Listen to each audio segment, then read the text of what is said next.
The next pattern I want to have in the series is a Royal Wulff.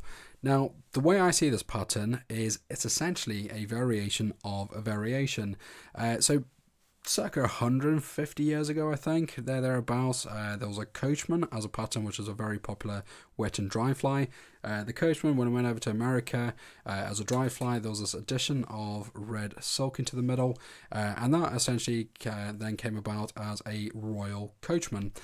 From there, Lee Wulff came up with some additional changes to it, where he changed the wing and he changed the tail, and this became a Royal Wulff. So nothing in particular that's there to represent. It's just a big, juicy looking mouthful for a trout as a generic attractor pattern. So just a through and through attractor dry fly. Not really there to represent anything in particular, but there's a whole series of Wulff patterns. So they are ones where you can then tailor it to suit, say, your green drakes, for example. Now, the way I tie this, I've tried to tie this not how I normally would tie it, I must confess. I try to tie it in keeping with some of the tradition behind the pattern, where you tie the silk in separately, because it's there to help strengthen the peacock curl, and at least that's how it was tied originally. So I try to keep in tune with that to some extent. Normally when I tie this pattern up, it will be tail, peacock curl, red silk, peacock curl again, and then your dry fly hackling. So I normally kind of step by step build it up, but with this I've tied it, hopefully keeping a little bit more in tune with how it was originally tied. Big, scruffy looking, juicy fly for a child, certainly to grab a child's attention. Hope you like the pattern. Let's go on with the tying. In the vise I have a size 12 D-barbed fine wire dry fly hook, and the thread I'm using is Simplify Classic Wax 12/0 in black. When I come to start this pattern, I like to leave myself quite a lot of room behind the hook eye, roughly about a hook eye's distance itself. I'll add in a thread base to around about halfway down the hook shank, and then just simply work the thread back up to just beyond halfway back towards that hook eye. I'm then going to add in a little bit of wax. Now for the wings, I'm using white calf tail. So I've cleaned and stacked it as best you can. It's really tricky stuff to clean and stack.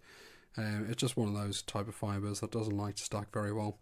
So I'll add it in with a kind of like a loop around the fibres, and then I'll pinch them in, add a bit of tension downwards like so. And then I'm going to take a roughly a third of the fibres, work my thread through like so, and then just add some tension towards the hook eye, kind of down and towards the hook eye. Then do that again, so just kind of brush the fibres around the thread, add tension, add an angle towards the hook eye like so, and then I'm going to add in a few final wraps, applying tension downwards. And when I trim this off, I don't like to go into the taper. I like to try and trim this just with a nice clean cut. So I'm not looking to try and add a taper in like you would do with other wings. Okay, and then I'm going to split the fibres as equally as I can.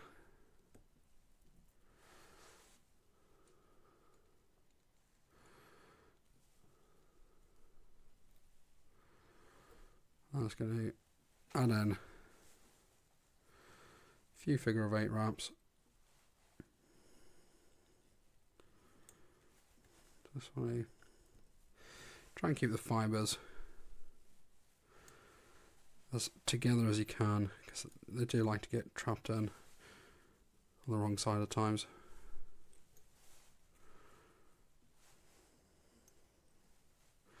So with these figure of 8 wraps, what I'm going to look to try and do is also keep the fibres, and keep pushing the fibres backwards as I work. So I'm pushing the fibres that direction, just try and get it sat at a nice straight angle, 90-degree angle off the hook shank. You know, I don't like to, I don't want them leaning forwards. In fact, I'm pretty sure that's how Lee Wulff used to always recommend tying them, is try and have the wing fibres not leaning forwards. Okay, once I've got a pretty good a few good secure wraps on there, I'm then going to take about 4 or so post wraps around each wing. So again, just doing about 4 or so, 4 or 5 is fine. You don't need to overdo it. Okay, I'm going to peel those fibres back again, and then just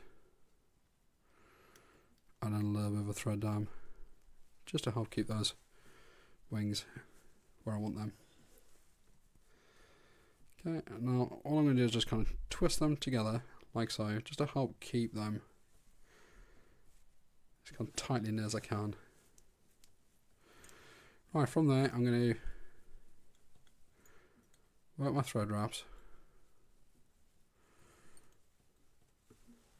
down to where the barb is, so just in line with that barb, like so. Add a bit more wax into the thread.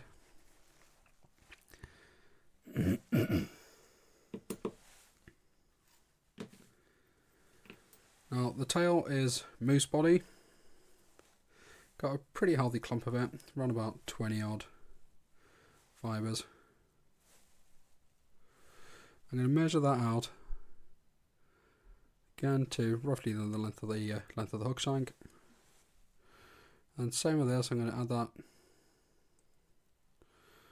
little loop into it like I like to. It just helps keep the fibres together.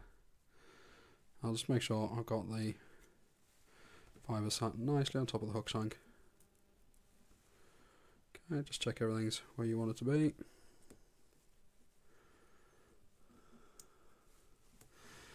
Right, I'm just going to grab any of the fibres that just kind of splaying out all over the place. Just neaten them up a little bit. I'm going to add the wraps in up towards the section where we had the wings, and now you can see there I've got a nice little segment to join up with the fibres. So no taper to it, you just I'm just looking to marry them up as close as I can. Bit of a step there. If you do get that little bit of a step, don't worry about it too much just yet. Okay, I'm going to work the thread back down to around about where the point is. Make sure I'm happy with the tail.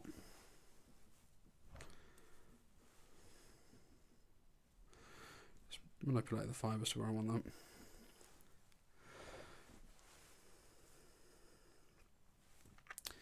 Right, the next step, I'm going to take 2 peacock curls. I've already broken the tips off these.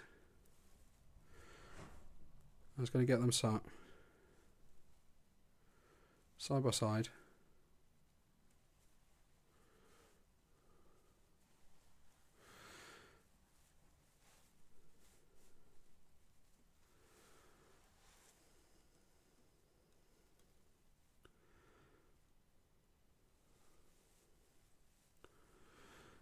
I'm going to work the thread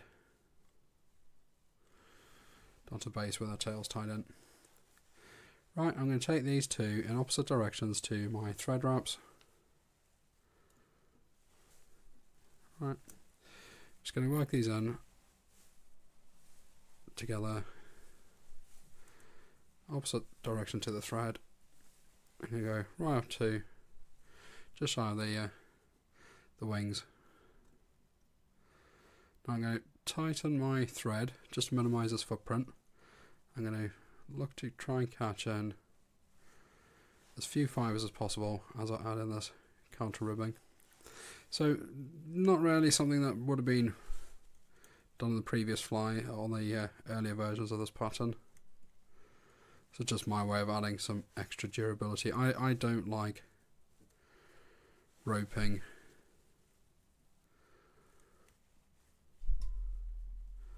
peacock curl. I just don't like it. I've always preferred to tie it in with additional ribbing like that. Yes, it kind of each their own. It's just my preference. Okay, just make sure we minimise those fibres in there.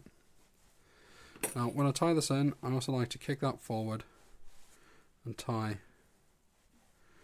in front of the wings too, just like so.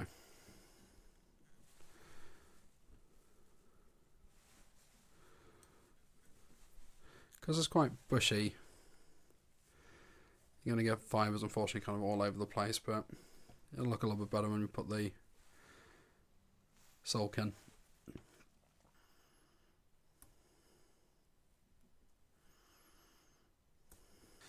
Put more wax into the thread. The hackle I'm using is Whiting's Genetic Cock Hackle. This is a saddle and it's dyed Coachman. I'm just going to move the wing out of the way so I can see what I'm doing. Going to catch that in. Work the wraps to behind. The wings, just pull the wings backing up and out of the way. I'm just looking to leave a feather stem there. Trim that off. Okay, at this point, if there's any fibres that aren't where they should be, I'll just do a quick tidy up. Right, with the hackle, I'm looking to put in 4 good solid hackle turns behind the wings.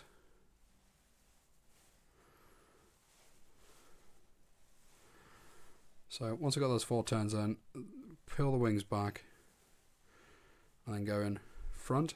Now, this is also something you can do if you want to make it a little bit bushier. You can actually figure of 8 through the hackle. In fact, I'll do that now.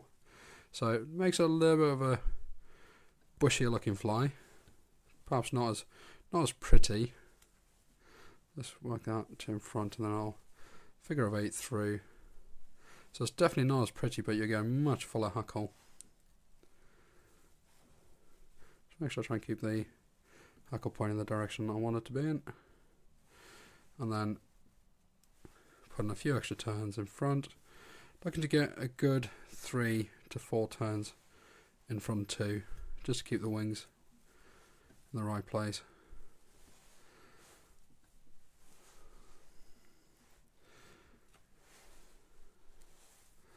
Obviously, when you are adding in that figure of 8, you're adding a lot more hackle in, so you might run out of room a little bit quicker, but you should be able to catch all that in nice and neatly. Well, neatish considering. It's got 1 fibre there that gone the out of the way.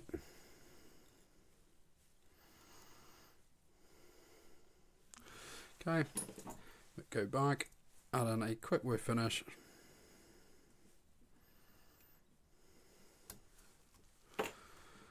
Pull tight. I like to leave a little tag in there. You can add some wax in, you can add some varnish into the head too. So doing that really does give it a very, very thick bushy hackle, and it's not a dainty pattern by any means.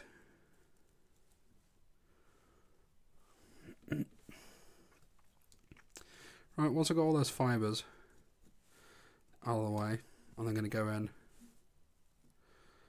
and add the red to the body.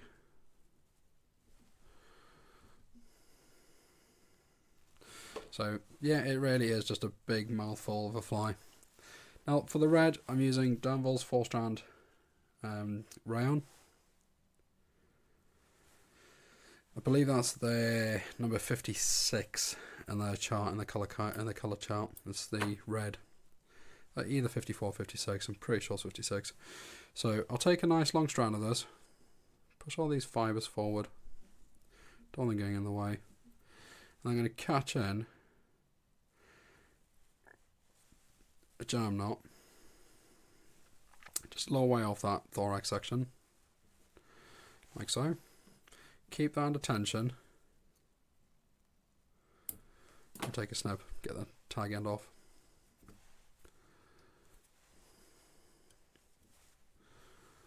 Okay, once I've caught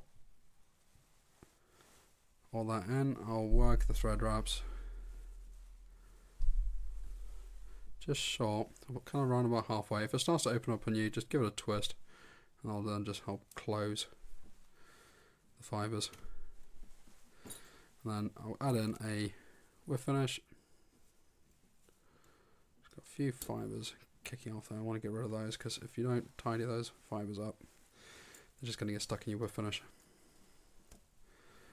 From there, add in quick 3 or 4 turn whip finish. So that's a little bit more keeping with how it used to be done. Personally, not my favourite. I like to actually build it up. But that's the kind of intention behind it, was to help add in a bit more durability into that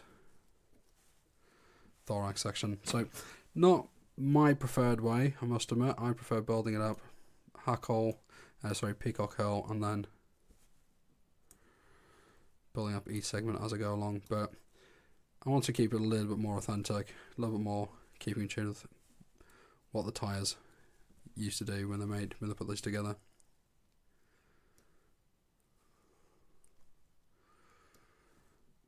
At some point I'll tie up how I like to tie it. But there you go, there's your final article, the Royal Wulff. Hope you enjoyed it.